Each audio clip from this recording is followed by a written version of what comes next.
È per me oggi davvero un piacere essere qui e incontrare i ragazzi del liceo ospedalieri. È l'attività che io affianco al mio impegno istituzionale.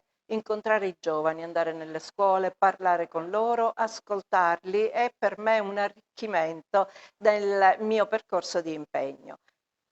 Parlo con i ragazzi, porto testimonianza di quanto è stato, in particolare ovviamente in Sicilia, per affermare il valore della legalità, per affermare il valore dell'impegno, della lotta contro ogni forma di illegalità e contro la criminalità organizzata.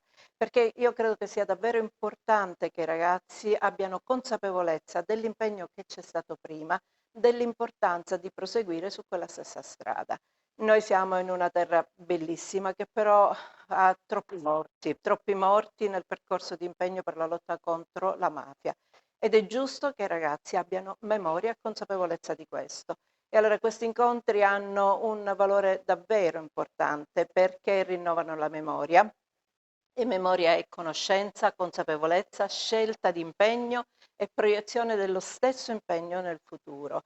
Ed è importante quindi che i ragazzi possano bene comprendere il significato della legalità in questo senso e possano proiettare il loro studio, il loro percorso di studio, ma anche il loro futuro percorso professionale nella stessa direzione, cioè farsi carico dello stesso impegno con la consapevolezza di quanto è stato fatto prima, ma di quanto è importante che ciascuno di noi faccia oggi.